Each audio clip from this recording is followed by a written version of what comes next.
ఇలా కాదే, నీ సంగతి చెప్తా చెప్తా.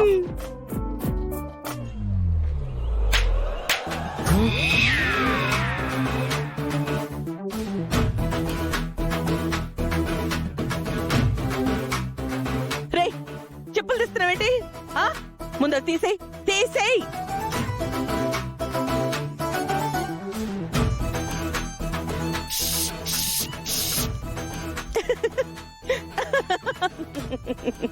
ఈ చెప్పులు దేనికి స్వామి? సార్, మొండి దెయ్యానికి చెప్పులతో కొడితే నచ్చదు, అందుకే దీంతో కొడతా.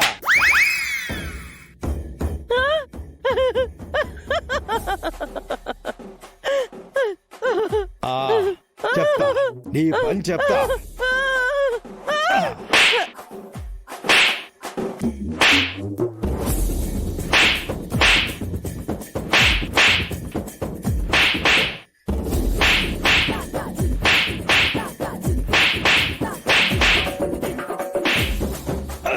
బయటికి రా. నువ్వు నా మాట వినేలా లేవు. కాస్త గ్యాప్ అయినా ఇవరా, ఊపిరి తీసుకోలేకపోతున్నాను. అసలు నువ్వెవరు, ఎందుకు వచ్చావు, నీకేం కావాలి? నేను విజయాంబికని. నేను నా ఇంట్లోనే ఉన్నాను. నాకు నాకు మీరంతా ఇక్కడి నుంచి వదిలి వెళ్ళిపోవడం కావాలి. ఈ దెయ్యం నాకంటే చాలా మొండిగా ఉంది, అయినా నేను వదిలిపెట్టను. ఏయ్!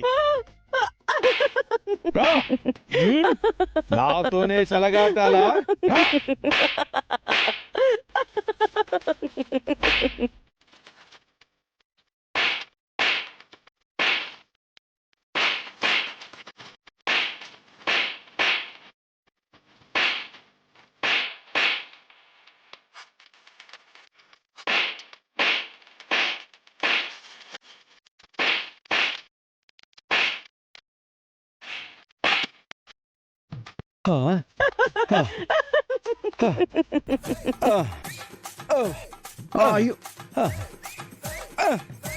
నేను చూసిన దెయ్యాల్లో కొన్ని నన్ను చూడగానే పారిపోయినాయి, కొన్ని వేప దెబ్బలకి పారిపోయినాయి, కొన్ని చెప్పు దెబ్బలు కొడితే పారిపోయినాయి.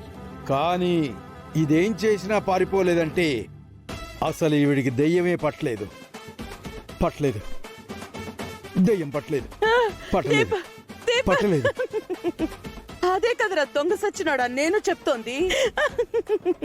రాజు, అత్తయ్యకి పట్టపగలే చుక్కలు కనిపించి ఉంటాయి, ఒళ్ళు హూనం అయిపోయింది. ఇలాంటి ట్రీట్మెంట్లు నెలకు ఒకసారి ఇస్తే సరిపోతుంది. పదన్నమ్మాయి గారు.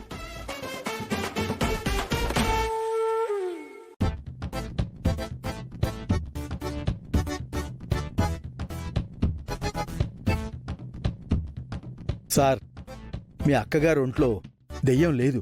నేను చెప్పాను కదా, దయ్యాలు భూతాలు ఉండవని. కానీ ఏదో మానసిక రుగ్మతతో బాధపడుతుందని అర్థమవుతుంది.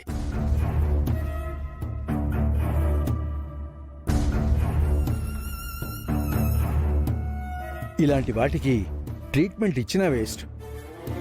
ఆయుర్వేదం మీద నమ్మకం ఉంటే నాకు తెలిసిన ఒక స్వామీజీ ఉన్నారు.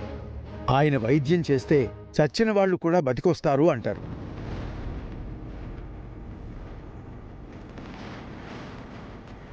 చివరగా మీకున్న ఆప్షన్ ఆయనే. ఆయన ఎవరు, ఎక్కడుంటారు? సిటీ చివరిలో ఉన్న ఆశ్రమంలో ఉంటారు.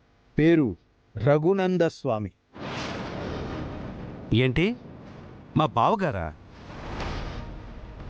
మా నాన్న.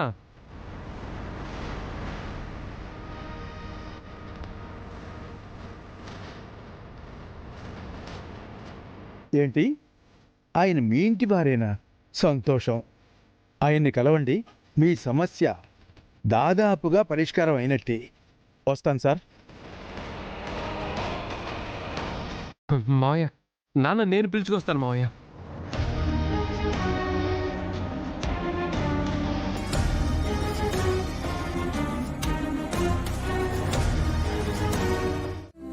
ఈ ఆకుతో పాటు కందమూలాలు కలపమన్నానుగా, తీసుకురాలేదా? తీసుకురావడానికి వెళ్ళారు గురువుగారు. మంచిది. అమ్మ విరూపాక్షి, అక్కడే ఆగిపోయావేంటమ్మా?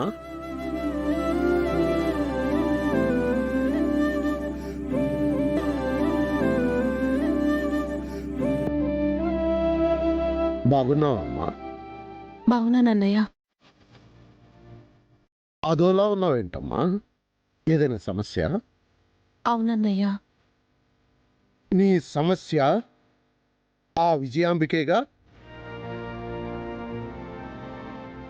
అవును స్వామి, ఆ విజయం బిగ్గురే. అమ్మగారి జీవితంలో నిప్పులు పోసినట్టే ఇప్పుడు రూపమ్మ గారి జీవితంలో కూడా నిప్పులు పోయాలని చూస్తున్నారు. మనిషికో మాట, గొడ్డుకో దెబ్బ అన్నారు.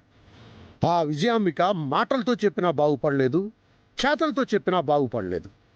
పాపాలు చేయడం మానలేదు, ఆ పాపాలు తనని వదిలిపెట్టడం లేదు. మొన్ననే ఎవరో తనని పెట్రోల్ పోసి తగలబెట్టారు.